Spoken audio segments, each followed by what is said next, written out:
Rabbil alamin wassalatu wassalamu ala rasulillah wa ala alihi wa ashabihi wa man tabi'ahum bi ihsan ila yaumiddin amma ba'd. Alhamdulillah, kita lanjutkan lagi bacaan kitab Syarhu Al-Arba'in karya Syekh Ibnu Utsaimin rahimahullah. Kita masih di pembahasan hadits kedua dan masuk al-iman bil kutub, beriman terhadap kitab. Kita baca. Bismillahirrahmanirrahim. Alhamdulillahirabbil alamin. Assalatu wassalamu ala nabiyyina Muhammadin wa ala alihi wa ashabihi wa man tabi'ahum bi ihsanin ila yaumiddin. Qala syarih rahimahullahu taala qauluhu sallallahu alaihi wasallam wa kutubihi jam'u kitabin bima'na maktubun wal muradu biha al kutubul lati anzalaha Allahu azza wa jalla ala rusulihi li'annahu ma min rasulin illa anzalallahu alaihi kitaban kama qala Allahu azza wa jalla kana an-nasu ummatan wahidatan fab'atha Allahu an-nabiyyina wa mubashshirina wa mundhirin wa anzala ma'ahumul kitab. Wa qala azza wa jal an Nuhin wa Ibrahima wa ja'alna fi dhurriyyatihima an-nubuwwata wal kitab. Wa'lam anna jami'al kutubis sabiqati mansukhatun bima lahu haymanatun 'alaiha wa huwa al-Qur'an. Qala Allahu azza wa jal wa anzalna ilaikal kitaba bil haqqi musaddiqan lima baina yadayhi minal kitabi wa muhaiminan alaihi. Kullul kutubi mansukhatun bil Qur'an fala yu'malu biha syar'an. Baik, Masya Allah. Ini faedah sekali terkait dengan apa hukum beramal dengan kitab yang telah lewat di masa ini, yaitu setelah Nabi diutus, setelah Nabi Muhammad diutus. Jawabannya ada di sini yang Syekh jelaskan. Coba artikan, Masya Allah. Ucapan beliau sallallahu alaihi wasallam wa kutubihi, yaitu jamak dari kitab yang maknanya adalah sesuatu yang ditulis. Nah, ini paham ya? Jadi ini kutub jamak dari kata kitab. Yang mana kitab ini masdar.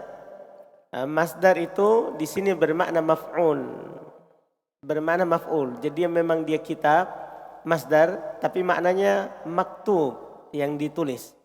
Kitab maktub. Sama dengan hadis di hadis Nabi SAW, ya, marroddan. Man amila amalan laisa alaihi amruna fahuwa raddun. Raddun maknanya dia masdar, tapi maknanya mardud, ditolak. Jadi terjemahannya itu bukan diterjemahkan dengan makna masdar, tapi diterjemahkan ke makna apa? Maf'ul. Nah, ini nanti tentunya dilihat dari konteksnya, dilihat dari siyak kalimat. Terus Wal muradu biha, maksud yang diinginkan dengan kitab kutub allati anzalah Allah azza wa jalla ala rusulihi, maksud yang diinginkan dari kitab yang Allah azza wa jalla turunkan kepada para rasulnya, li'annahu ma mir rasulin illa anzalallahu alaihi kitaban, karena tidak ada dari seorang rasul pun kecuali Allah telah turunkan sebuah kitab kepadanya. nah, jadi yang diinginkan dengan kutub, kenapa Nabi katakan wa kutubihi dan kitab-kitabnya? Kenapa Nabi tidak mengatakan wa kitabihi mufrad saja? Kenapa dipakaikan kitab? Yang diinginkan adalah semua kitab yang Allah turunkan kepada Rasulnya. Makanya kitab-kitab. Kita wajib percaya terhadap kitab-kitab. Semua yang diturunkan kepada para Rasul. Karena tidak ada seorang Rasul pun kecuali pasti ada kitabnya yang diturunkan kepadanya. Sebagaimana Allah Ta'ala berfirman, dahulu umat manusia itu adalah umat yang satu, maka kemudian Allah mengutus para nabinya sebagai pemberi kabar gembira dan pemberi peringatan, dan Allah menurunkan kitab bersama dengan mereka. Nah, jadi Allah mengutus para nabi. Kan banyak nabi kan? Dan Allah mengutus bersama mereka kitab-kitab. Jadi setiap nabi itu yang diutus oleh Allah, yaitu nabi yang menjadi rasul. Khusus nabi yang menjadi rasul. Karena ada nabi tidak menjadi rasul. Nabi saja. Kalau nabi saja berarti tidak diberikan kitab. Dia cuma melanjutkan kitab yang diturunkan pada rasul sebelumnya. Nah ini nabi yang menjadi rasul. Bersama mereka selalu ada kitab. Terus? Kemudian Allah Azza wa Jalla berfirman tentang Nabi Nuh dan Nabi Ibrahim. Waja'alna fi dzurriyyatihima an-nubuwwata wal kitab, dan kami jadikan kepada kedua keturunannya, Keturunan keduanya kenabian dan kitab. Wa'lam anna jami'al kutubis sabiqati mansukhatun, maka ketahuilah bahwa seluruh kitab-kitab yang telah lewat telah dihapus. Nah, ini Masya Allah, ini perlu disinggung ya. Jadi kan kita harus percaya, kita harus beriman bahwa semua kitab itu wajib kita percaya yang diturunkan kepada para rasul. Tapi apakah wajib kita amalkan semuanya? Paham kan? Kita wajib beriman, ada Taurat, ada Injil, ada Zabur, ada Suhuf Ibrahim, ada Suhuf Musa, ada lembaran-lembarannya Ibrahim. Paham kan? Ada Zabur yang diberikan kepada Daud. Wajib kita beriman itu. Tapi apakah boleh kita amalkan yang ada di Suhuf Ibrahim? Beliau singgung, beliau katakan, ketahuilah seluruh kitab yang telah lewat itu setelah dihapus hukumnya. Paham kan? Dan ini secara akal, secara syar'i semuanya masuk. Karena ada di sana orang tidak menerima. Kalau memang itu hukum dari Allah, kenapa dihapus? Makanya sebagian mereka mengatakan tidak ada mansuh. Tidak ada yang dihapus. Nah ini diterima secara akal. Secara akal ya yang menurunkan karena Allah. Kalau dia mau hapus apa urusan kita? Paham kan? Secara syar'i, dalil syar'i memang juga Allah katakan, "Manansakh min ayatin aw nunsiha na'ti bi khairin minha." Tidaklah kami menghapus satu ayat atau kami lupakan kecuali pasti kami akan mendatangkan yang lebih baik. Jadi Allah menaskan bahwa dia menghapus apa yang dikehendaki. Paham ya? Dan menggantikannya dengan yang lebih baik. Ini namanya secara syar'i. Nah, sekarang di syariat kita saja ada yang dihapus. Ada yang dihapus. Di syariat kita, syariat Islam. Nah, secara umum, ini syariat Islam menghapus seluruh kitab yang telah lewat. Makanya amalan orang yang beramal dengan kitab sebelumnya itu tertolak. Karena mereka beramal dengan apa yang telah dihapus.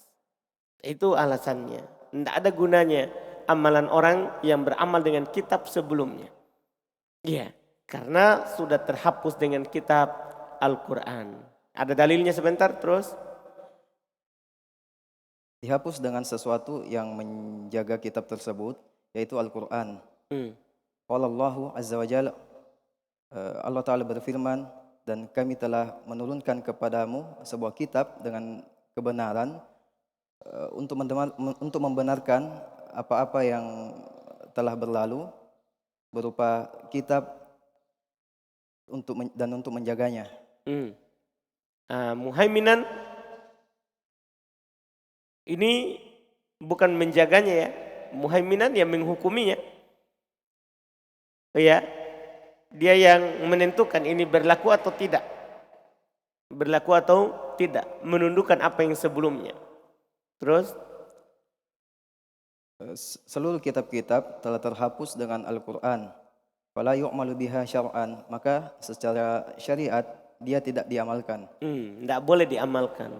Terus Waqtalafa ulama'u rahimahullahu ta'ala fi ma thabata fi syara'i man qablana hal na'malu bihi illa ayyarida syar'una bi khilafihi aw la na'malu bihi. Minal ulama'i man qala inna syar'a man qablana syar'un lana ma lam yarid syar'una bi khilafihi wa dhalika anna ma sabaqa min asy-syara'i. Al-awwal imma an tuwafiqahu syari'atuna wa tsani wa imma an tukhalifahu syari'atuna الثالث وإما ألا ترد شريعتنا بخلافه ولا وفاقه فيكون مسكوتا عنه. Baik, Masya Allah.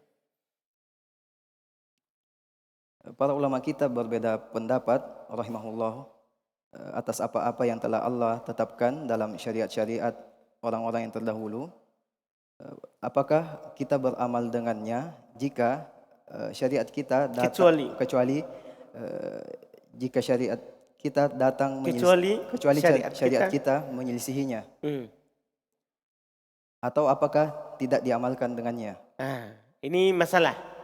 Jadi misalnya gini, kan syariat kita kan sudah kita paham tadi. Syariat Islam menghapus seluruh syariat yang Allah turunkan sebelumnya. Itu Quran. Tapi sekarang kalau ada yang tidak dihapus, kan ada yang cocok dengan syariat Islam. Apa kita amalkan juga atau tidak? Apa kita amalkan atau tidak? Berselisih para ulama tentang syariat orang sebelum kita. Apakah kita amalkan? Ya, kecuali datang syariat kita menyelisihinya. Jadi kalau syariat kita tidak menyelisihinya, kita amalkan enggak? Tapi kalau kita syariat kita menyelisihinya sudah pasti tidak diamalkan karena kita beramal dengan syariat. Tapi kalau tidak ada menyelisihinya dari syariat kita, kita amalkan atau tidak kita amalkan? Nah, ini para ulama berselisih. Kalau tidak ada yang menyelisihinya, terus minal ulama iman qala, di antara para ulama ada yang berpendapat inna syar'a man qablana syar'ul lana. Sungguhnya syariat orang-orang terdahulu adalah syariat untuk kita juga. Malam yarid syar'una bi khilafihi, selama syariat kita tidak menyelisihinya. Wadzalika anna ma sabaqa min asy-syara'i, yang demikian apa yang telah berlalu berupa syariat-syariat. Yang pertama, ada kalanya syariat kita mencocokinya. Kemudian yang kedua, ada kalanya syariat kita menyelisihinya. Dan yang ketiga, ada kalanya syariat kita tidak datang untuk menyelisihinya dan tidak juga mencocokinya, maka hal ini termasuk perkara yang didiamkan. Nah, berarti ini 3 keadaan. Syariat sebelum kita itu ada 3 keadaan kalau dilihat dari syariat kita. Kadang syariat kita datang mencocokinya, sama dengannya. Kadang syariat kita datang menyelisihinya, tidak sama. Dan kadang tidak ada dalam syariat kita penyelisihan dan tidak ada juga penyesuaian terhadapnya. Maka ini kan menjadi yang didiami atasnya. Terus Tsumma qala rahimahullah, fama wafaqathu syari'atuna fa huwa haqqun wa nattabi'uhu. Wa hadha bil ijma'. Masya Allah. Sekarang hukumnya. Wattaba'una iyyahu la li ajali wurudihi fil kitabi as-sabiqi walakin li syari'atina. Masya Allah. Ini juga yang perlu kita paham. Coba terjemahkan dulu. Apa-apa yang syariat kita mencocokinya, maka hal tersebut adalah kebenaran dan kita mengikutinya. Ya, itu kebenaran dan kita mengikutinya. Terus? Wahada bil ijma'. Ini tidak ada perselisihan. Tidak ada perselisihan. Kalau ada syariat orang sebelum kita, kemudian syariat kita datang membenarkannya. Paham kan? Datang membenarkannya. Ya wajib kita ikuti. Tidak ada perselisihan. Terus? Kita mengikutinya bukan karena penyebutannya dalam kitab yang telah lewat, akan tetapi dia bagian dari syariat kita. Ini perlu diperhatikan. Cuman kita ikuti bukan karena telah ada di kitab sebelumnya. Oh, saya lakukan ini kenapa? Karena ada syariat ini di syariatnya Nabi Musa. Atau Nabi Isa. Bukan. Kita ikuti karena apa? Ada di syariat kita. Dipahamkan? Kan ada di syariat kita. Ini penting. Masya Allah. Terus? Wa ma khalafa syari'atana fala na'malu bihi bil ittifaq li'annahu mansukhun. Wa mithaluhu la yuharramu 'ala an-nasi aklul ibli fi waqtina wa annaha 'ala bani Israila al-yahud khassatan kanat muharramatan. Masya Allah. Contoh. Terus? Wa ma lam yajid syar'una. Itu yang ketiga sebentar. Terjemah dulu.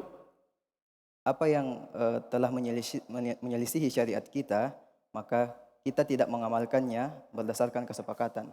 Nah, ini yang kedua. Jadi ada syariat sebelum kita. Terus datang syariat kita menyelisihinya.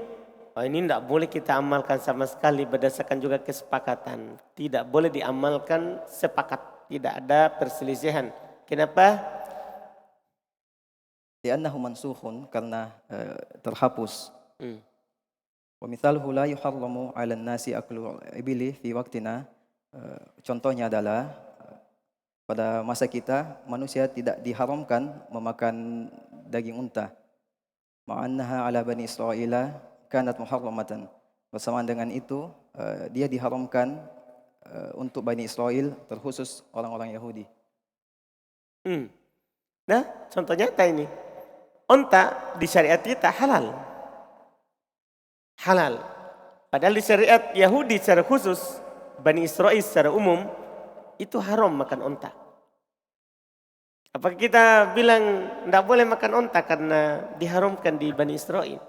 Di syariatnya orang Yahudi. Tidak boleh. Wajib kita beramal dengan syariat kita saja. Kan itu sudah dihapus hukumnya. Dan itu sudah dihapus hukumnya. Kita beramal dengan syariat Islam yang membolehkan makan daging unta. Masya Allah. Wa ma lam yurid syar'una bi khilafihi wa la wafaqihi fahada mahallul khilaf. Minhum man qala innahu syar'un lana wa minhum man qala laisa bi syar'in lana wa likulli dalilun. Wa Walikullin wa likulli dalilun. dalilun. Wa tafsilu dzalika fi usulil fiqh. Dan apa yang syariat kita tidak datang menyelisihinya dan tidak juga mencocokinya, maka terdapat perbedaan pendapat. Di antara mereka, para ulama, ada yang berpendapat bahwasanya itu adalah syariat untuk kita. Wa minhum man qala, dan beberapa di antaranya ada yang berpendapat laisa bi syar'il lana.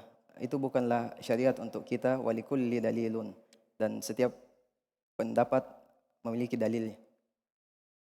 Wa tafsilu dzalika fi usulil fiqh, dan rinciannya terdapat pada pembahasan usul fikih. Nah, ini bukan di fikih. Karena kita akan membahas sisi pendalilannya. Karena sisi pendalilan itu dibahas di usul fikih. Jadi mereka semua punya dalil. Mereka semua punya dalil. Di usul fikih disebutkan ini masalah. Dan dalil-dalilnya disebutkan. Nah, di sana rincian besarnya. Rincian besarnya. Terus? Wal imanu bil kutubi yatadammanu arba'ata umurin. Awalan, an nu'mina bi anna Allah Ta'ala anzala ala rusuli kitaban. Kutuban.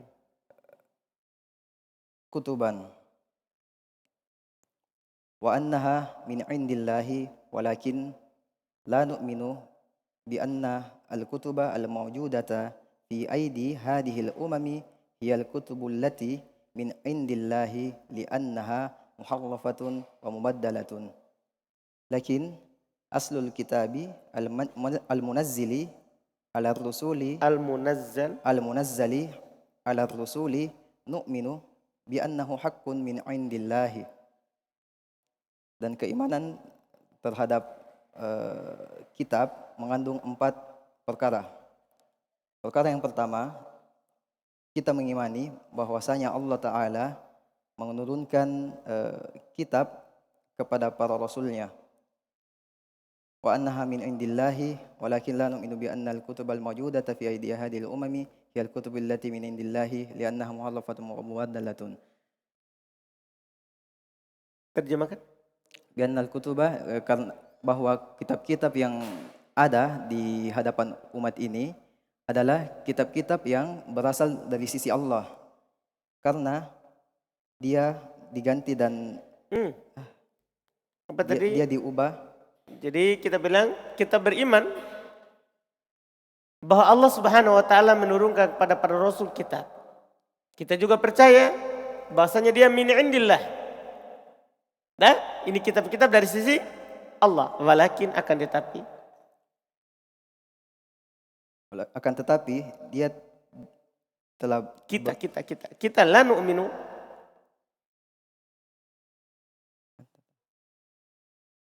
Akan tetapi kita tidak mengimani bahwasanya kitab-kitab yang ada di hadapan umat ini adalah kitab-kitab yang berasal dari sisi Allah karena dia telah diubah dan diganti. Nah, kita percaya semua kitab yang diturunkan dari Allah, tapi yang ada sekarang, kita tidak percaya. Kita percaya ada kitab Taurat yang diturunkan pada Nabi Musa, ada Injil diturunkan pada Nabi Isa. Tapi yang ada sekarang, kita tidak percaya terhadap apa yang ada dalam isinya. Kenapa? Karena telah diganti, telah diubah oleh mereka. Terus? Akan tetapi pada asalnya kitab-kitab yang turun untuk yang diturunkan kepada Rasul, kita mengimaninya karena dia merupakan kebenaran dari sisi Allah. Nah, ada pun yang sudah diubah kita tidak percaya, cuman itu pernah turun dari Allah, kita percaya. Kita percaya asalnya. Kita imani bahwa ada kitab Taurat, ada Injil, ada Zabur, ada Suhuf Ibrahim. Iya, kita percaya. Terus? Thaniyan, an nu'mina bisihhatin ma fiha min akhbarin ka akhbaril Qur'ani wa akhbari ma lam yubaddal au yuharraf minal kutubis sabiqati. Dan yang kedua, kita mengimani dengan keimanan yang benar bahwa apa-apa yang terkandung di dalamnya merupakan pengkhabaran seperti pengkhabaran Al-Quran dan pengkhabaran apa-apa yang tidak berubah atau tidak berganti dari kitab-kitab tidak diubah dan tidak diganti dari kitab-kitab yang telah berlalu. Masya Allah. Jadi keimanan kita kepada kitab mengharuskan pertama kita beriman bahwa Allah itu turunkan. Yang kedua kita percaya akan benarnya berita di dalamnya. Berita dalamnya. Seperti apa? Seperti berita di Quran. Tidak boleh kita ragukan bahwa semua berita di Quran yang diceritakan oleh Al-Quran itu adalah apa? Benar. Demikian pula semua cerita yang ada di selain Quran selama belum diganti. Karena ada juga sudah diganti. Paham kan? Iya. Terus dari kitab-kitab yang telah lewat. Thalithan, an nu'mina bima fiha min ahkamin idza lam tukhalif syari'atana alal qawli bi anna syar'a man qablana syar'un lana wa huwal haqq. Dan yang ketiga, kita mengimani dengan apa-apa yang terkandung padanya berupa hukum-hukum apabila hukum-hukum tersebut tidak menyelisihi syariat-syariat kita di atas pendapat bahwa syariat orang-orang yang telah lewat, telah berlalu adalah syariat untuk kita. Wa huwal haqq. Baik, keharusan ketiga kalau kita beriman kepada kitab. Rabi'an, belum diterjemahkan dulu tadi itu, ulang dulu. Itu yang ketiga ya. An-nu'mina, tunggu dulu. An-nu'mina bima fiha min ahkam. Jadi tadi kita percaya akan benarnya khobarnya, cerita-ceritanya, pengabarannya. Kalau yang ketiga ini kita percaya terhadap apa yang dalam kitab ini berupa hukum. Kita wajib percaya, ini keimanan terhadap kitab. Semua hukum halal haram yang disebutkan dalam Al-Quran itu wajib kita percaya. Kalau Allah haramkan ya haram, Allah halalkan ya halal. Ini yang wajib kita lakukan. Tentunya kalau terkait dengan Quran kita percaya. Kalau sebelumnya kita percaya juga kalau syariat kita tidak menyelisihinya. Kalau syariat kita tidak menyelisihinya. Terus Rabi'an, an nu'mina bima 'allimna min asma'iha mithlu al-Qur'anu wat-Tauratu wal-Injilu waz-Zaburu was-suhufu Ibrahim was-suhufu Musa.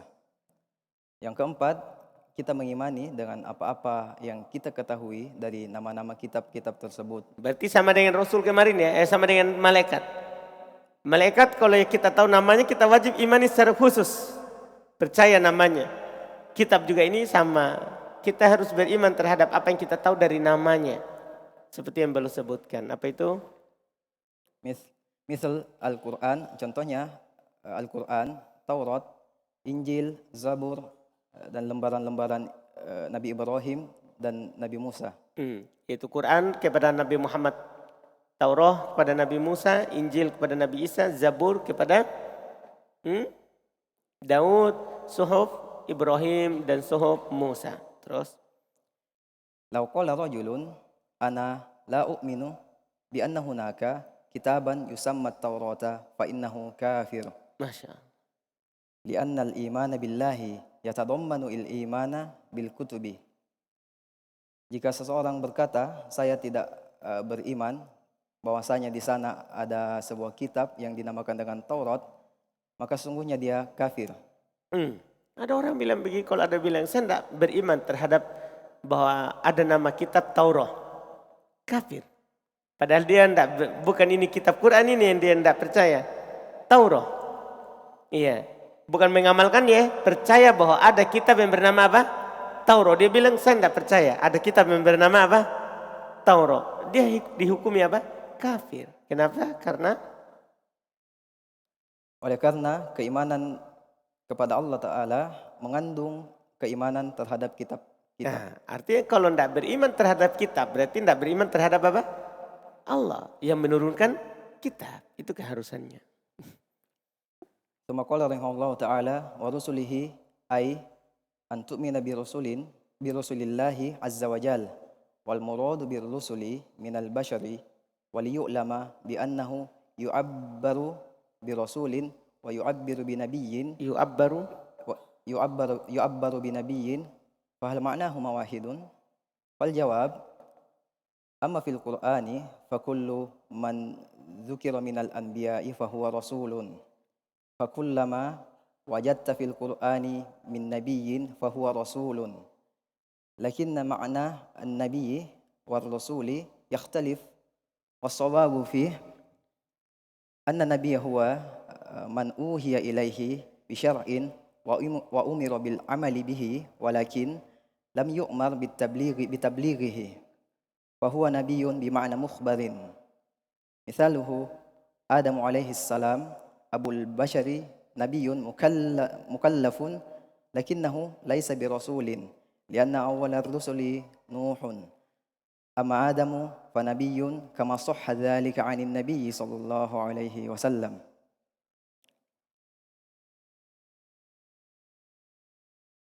Dan rasulnya yaitu kita beriman kepada rasul-rasul Allah azza wa jal, dan yang diinginkan dengan makna rasul yaitu dari kalangan manusia.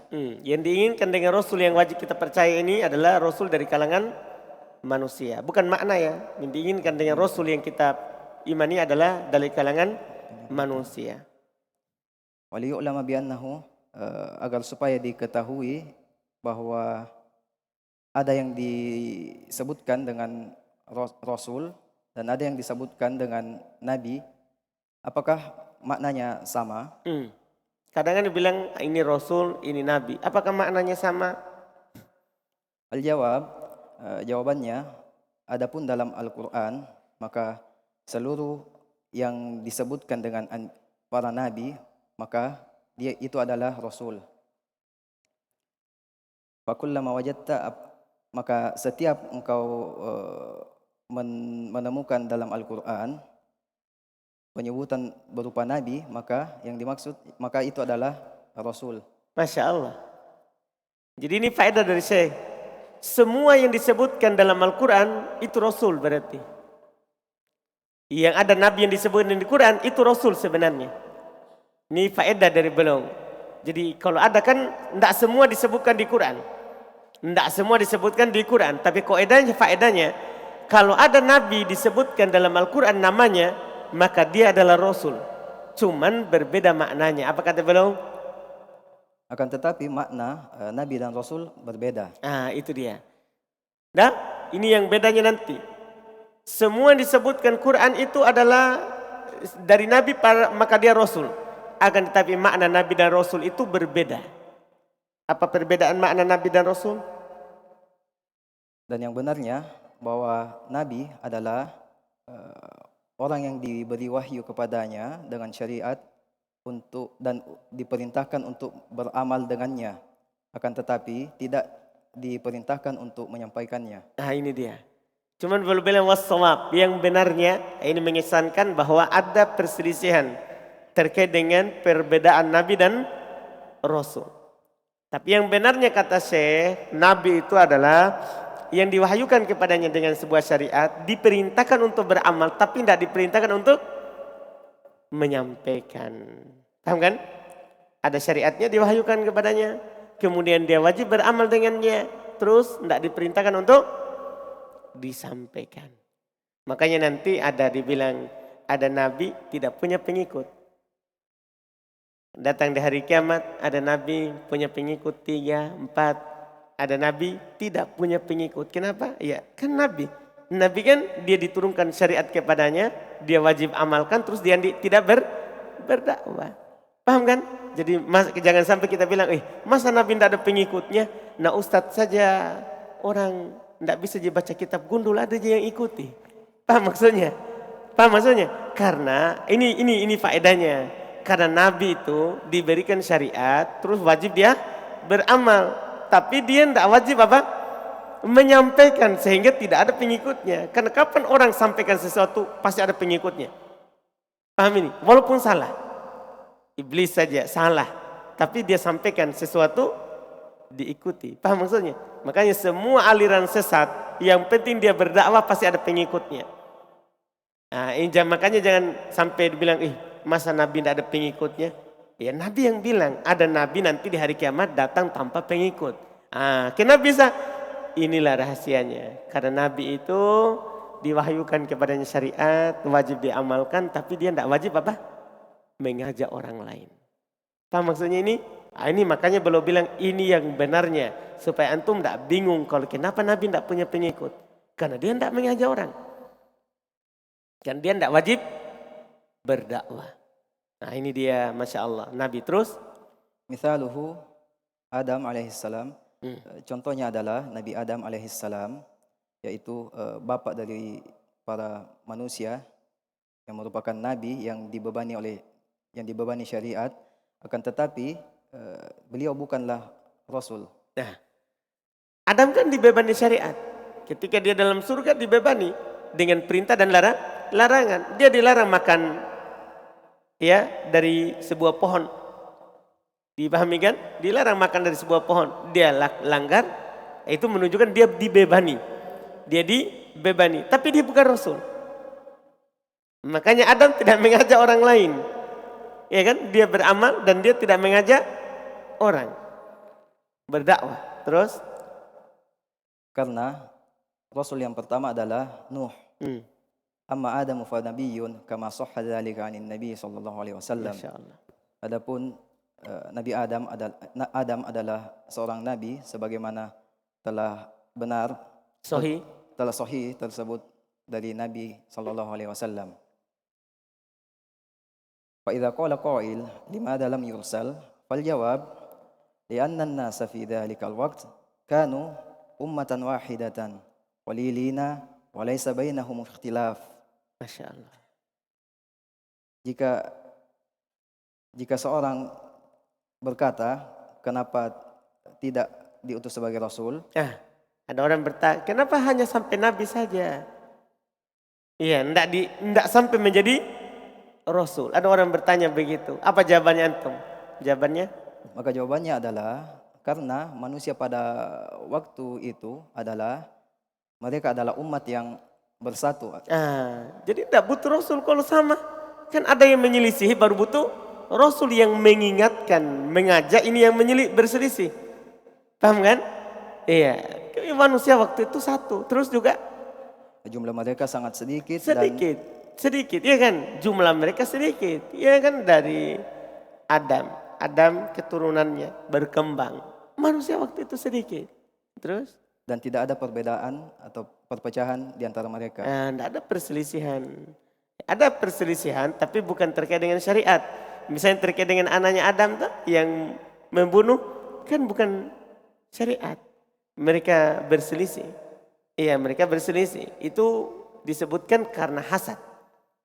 Satunya dia punya sedekah diterima, satunya tidak diterima. Sehingga dia hasad, dia bunuh saudaranya. Bukan karena syariat. Bukan karena apa? Ya mereka berselisih karena bukan karena syariat. Dipahami kan? Jadi tidak butuh kepada Rasul. Terus? lam tattasi'id dunya wa lam yantashiril basharu fakanu muttafiqina fakafahum ayyaru abahum ala ibadatin wa yattabi'uh Masya Allah. thumma lamma hasala al-khilafu wantashara al-nasu uhtija ila rusuli kama qala Allah azza wa jal kana an-nasu ummatan wahidatan fab'atha Allahu an-nabiyyina wa mubashshirina wa mundhirin. Pada dunia belum luas. Dunia belum luas, maksudnya bumi sudah luas. Tapi penghuni dunia itu masih sedikit. Jadi masih satu kampung. Iya, terus? Dan manusia belum tersebar.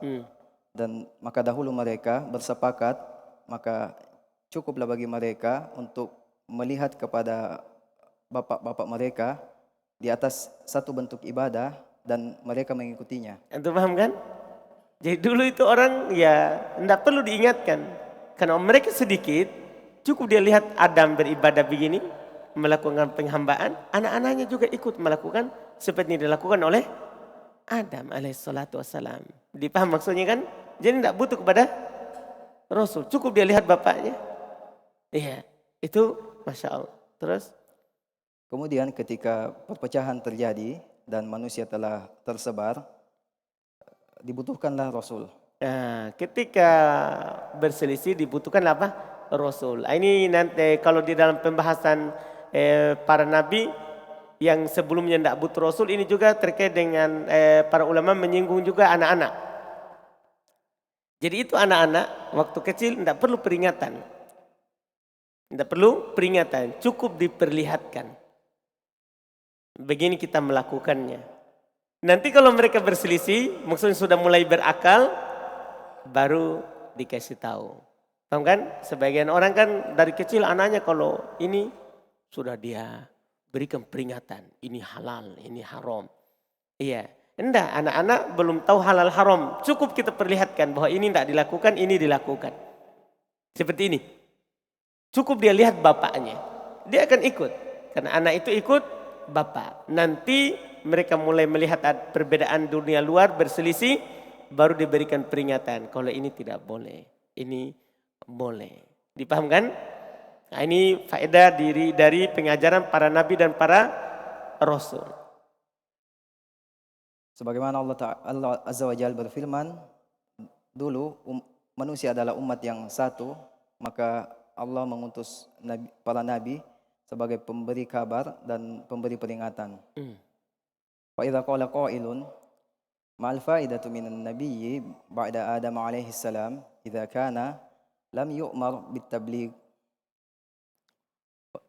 qulna al-faidatu tadhkirun nasi bisyari'ati allati nasuha wa fi hadha la yakunu al-i'radu minan nasi tamman fala yahtajuna ila rasulih wa yakfi an-nabiyyu alladhi yudhakkiruhum bisyari'ati qala Allah ta'ala inna anzalna at-taurata fiha hudan wa nurun yahkumu biha an-nabiyyuna alladhina aslamu lilladhina hadu hadhihi hiya al-fa'idatu min nabiyyi li'anna hadha al-irada qawiyyun wa huwa ma'al fa'idatu min an-nubuwwati bila risalatin wal jawab ma sabaqa ولهذا جاء في حديث لكنه ضعيف علماء أمتي كأنبياء بني إسرائيل معناه صحيح لكنه ضعيف من حيث إنه مسند إلى النبي صلى الله عليه وعلى آله وسلم. Masya Allah.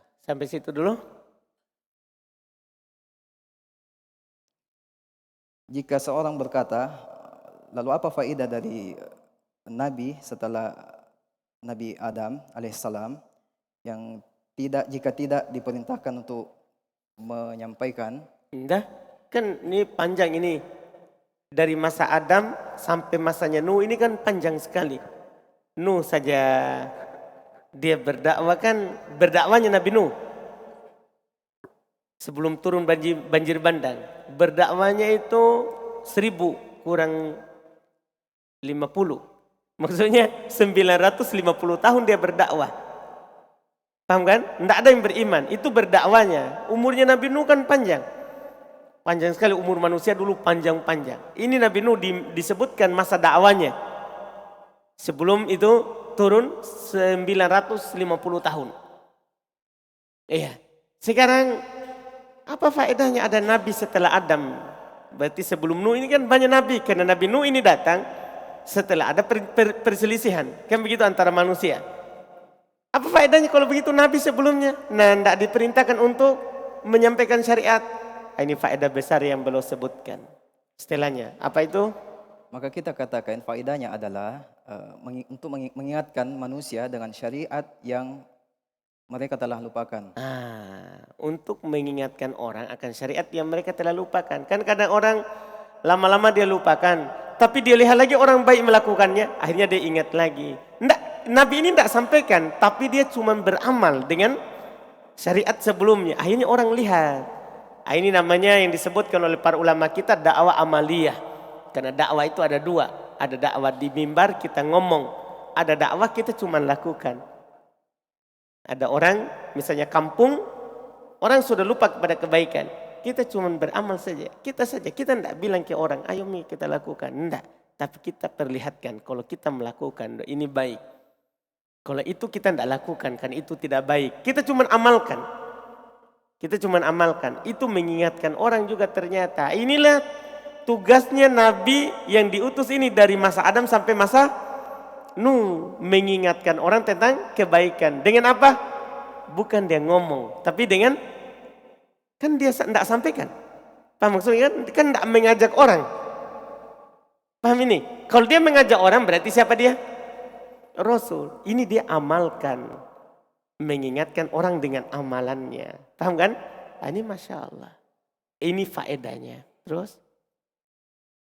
Dalam kondisi ini tidak ada keberpalingan dari manusia secara sempurna. Sehingga mereka tidak membutuhkan Rasul. Dan cukup Nabi yang memberi peringatan kepada mereka tentang syariat. Allah Ta'ala berfirman, sungguhnya kami telah menurunkan Taurat. Di dalamnya terdapat petunjuk dan cahaya yang dengannya para nabi yang berserah diri berhukum dan untuk memberi petunjuk. Yahkumu bihan nabiyun, para nabi berhukum dengannya. Maksudnya Allah turunkan Taurat, dalamnya terdapat petunjuk dan cahaya, para nabi berhukum dengannya. Jadi para nabi setelah Nabi Musa berhukum dengan Taurat. Terus? Maka ini adalah faedah dari Nabi. Karena yang diinginkan dengan irot. Karena pertanyaan ini kuat. Irot itu pertanyaan. Karena pertanyaan ini adalah pertanyaan yang kuat, yaitu tentang faedah dari kenabian jika tidak diutus, tidak diangkat menjadi Rasul. Apa faedahnya kalau begitu? Enggak usah ada Nabi. Ya kan, ini pertanyaan kuat. Butuh Nabi juga untuk mengingatkan orang. Terus? Maka jawabannya telah berlalu. Oleh karena itu, telah datang dalam hadits akan tetapi lemah. Ulama dari umatku seperti para nabi di kalangan Bani Israel. Masya Allah. Ini hadits, tapi hadits lemah secara sanad, tapi maknanya benar. Nanti saya bilang benar. Ulama di tengah umat kan tidak ada lagi nabi. Di umat Islam tidak ada lagi nabi. Nah, ulama di umat ini seperti nabi di Bani Israel. Karena di Bani Israel ada terus nabinya. Ulamanya itu ya nabinya. Di Bani Israel. Ya kan? Setelah diutusnya Rasul, maka setelahnya hanya siapa? Nabi. Paham kan? Nabinya Bani Israel sama dengan ulamanya siapa?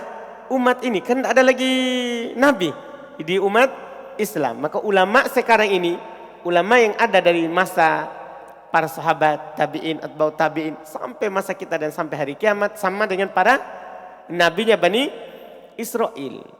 Hadis dhaif tapi terus apa? Mana dari hadits adalah sahih, akan tetapi lemah dari sisi penyandaran kepada Nabi SAW.